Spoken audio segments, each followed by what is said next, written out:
name is Carla Warren. I'm the Director of Educator Development and Support Services at the West Virginia Department of Education, and I also serve as the coordinator for the West Virginia Teacher of the Year program. Today on our episode of Keeping Connected, I have two special guests with me, the 2021 West Virginia Teacher of the Year, Erin Anderson, and the 2022 West Virginia Teacher of the Year, Brian Casto. Today we're just going to talk about what's going on in education in our classrooms across West Virginia right now, and we'll see where the conversation takes us. So first, Erin and Brian, tell me a first-hand account of what your classroom looks like right now in the middle of a pandemic. My classroom is shaking. This year, my kids are very unsettled. It is taking longer to set up procedures and expectations, longer than usual. The relationship building has been key, always communication and these relationships over any of the content that we're gonna be building. But yeah, right now there's just a buzz, unsettled, sort of just, an energy that's different than past years. And jumping from a 5th grade classroom to an 8th grade classroom, Mr. Casto, tell us about what's going on in your classroom and with your students at this time. We're kind of coming out of a crazy year, so we're trying to get back to that normalcy. We're all really excited to be back 5 days a week, so everyone's I think holding on to that and just taking things a week at a time. But in the classroom, a lot of the same kind of thing. It's trying to get back into the rhythm of things, getting used to being in school 5 days a week, trying to get back to those same expectations and trying to prepare the students for those same skills. But the relationships have become way more important, I think, than ever before in the last 2 years, because coming out of the pandemic, that's the big thing that is going to help all of us get through, is those connections. And I think it has to start there before we can get to the actual schoolwork. As Superintendent Birch says, one caring adult is what all of our students need right now. So with all the extra responsibilities and the uncertainties that we are facing, how do you remain positive? So for me, it's a choice. Brian and I are dedicated to making sure that we help our kids be the best versions of themselves. And so in order to do that, we're looking for positive things. I say to my principal all the time, I'm looking for something to hold on to with all of my students to get me to school every day, something to look forward to for me. And I also think it's really important to share me with them. Yeah, I would say that is,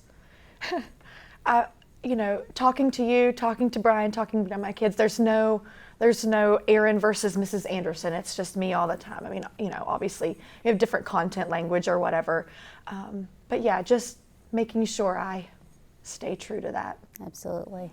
How about you, Brian? How do you stay positive day to day? Well, it starts with coffee. But after coffee, I think my students know, excuse me, that I really love my content. So like when they come in my room, I try to be really excited, really animated about things, because if I'm not buying into it, how are they going to buy into it?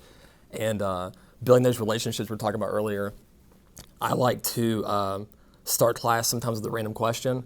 And in that, I will share something about myself. Like this past week, I shared a very unpopular opinion that I prefer unfrosted to frosted Pop-Tarts. And the students were like, no. So just trying to build those connections and start class in a fun way. It doesn't have to be like the bell rings, the door closes, and it's just straight to work. You got to build those connections. And I think that helps keep things positive. Sure. Looking towards the end of this school year, we have no idea what happens day to day, but what are your hopes by the time we reach the end of this school year? What are your hopes for your students? I hope that as the school year goes on that we can get back into a rhythm. I think especially with the group that I deal with, they like consistency and they like to kind of know what things are coming. So I look forward to kind of getting in that stream of things and I have a unique opportunity in 8th grade to try to help get them ready for high school, which is that next step in their life. So luckily I work with a lot of great teachers and we kind of work together on what skills are really important this year that we want them to have when they get to ninth grade. So I think even in the midst of the pandemic, not knowing what next week's going to hold or the week after that, but sticking to those basic skills. Right. And in a similar vein, Erin is getting her students ready for middle school. So I have this sense of urgency. You know, I'm very type A. The pandemic has made me type A and a half, but I've had this checklist of things that I just want to make sure that they have before they leave me and go to middle school. And I have a sense of urgency and immediacy to make sure that all of that is checked off this list. And I want them to feel that. I want them to have a sense of urgency. I kind of create that, you know, with timers and, you know, different sort of, you know, incentives to get them on the same page with me and engaging and whatever. But I don't know. I want them to be. I'm going to use your word again. I want them to be authentic.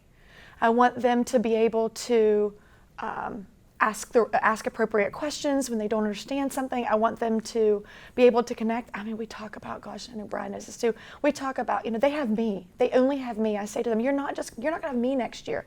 You're going to have 8 people who may or may not be like me. And so you have to make sure you're playing each teacher's game. So we practice that with the other teachers in our building, but just making sure that they feel comfortable with at least one person, hopefully more than one person.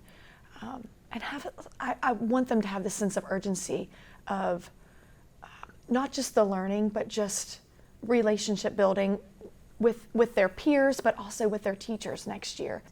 Now we know that Erin's Teacher of the Year experience looks different than what Brian's experience is going to look like, because when Erin was named Teacher of the Year, she was named virtually, and most of her interaction with other colleagues and students has been virtual this past year. Coming out of the pandemic, we hope Brian will have a different experience.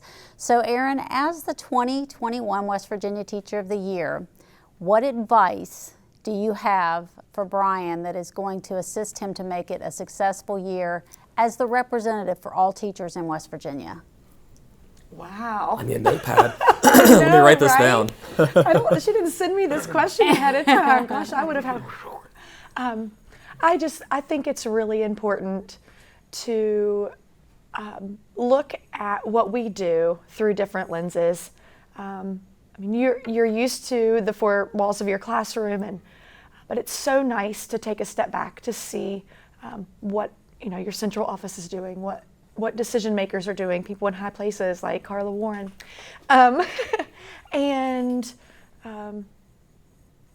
Something that helped me was seeking the good in every situation. And so the advice that I could give is, the relationships, the people that you're going to meet, the relationships, there's not any coincidence. Those people are going to be in your path for a reason. And I want you to just glean and just take everything that you can from all of the people that you come into contact with. And they're going to have so much to learn from you also. And I think of it, my year was such a journey, beginning with not having a clue how to do this, to just soaking everything up and the journey along the way. I said to you really early on, I don't want to tell you too much, because part of the experience is the journey that you bring to it. And your experience is going to be different than mine, just because of the world is, but also because of who you are, and who you are as a person, but also as a teacher. And so just embrace that. Your teacher identity is something that you may have already found it, but if you haven't, your teacher identity is something you need to, find it, keep it, embrace it, and then share it. And Brian, you don't know what you don't know yet. Moving into the 2022 Teacher of the Year position, based on what you have learned since you were named the West Virginia Teacher of the Year, what are your hopes and aspirations for this coming year as a representation for all teachers in West Virginia? So I hope that the big thing that I get to do is encourage other teachers and other support staff throughout the state, because I think that in the last 2 years especially, everyone's had to step up so much and do things that were never on that list of requirements or things that we were expected to do. So just lifting those people up, because I think that like a lot of other essential workers out there, a lot of people have gone above and beyond what was expected, and don't always get the attention and recognition for that. And I know that that's not why people do it, but I think that it's important to recognize those things and point them out, because people like to be told that they're doing something good. It makes them feel good, and it encourages them to want to do it more. So that's my hope, is that if nothing else, I can encourage other people, and hope I can learn from other people, and then hopefully I have some things that I've learned over the years that I can share with other people that might help them too. It's been my pleasure spending a few minutes with the 2021 West Virginia Teacher of the Year, Ms. Erin Anderson, and the 2022 Teacher of the Year, West Virginia Teacher of the Year, Mr. Brian Casto. We look forward to the exciting year ahead of us.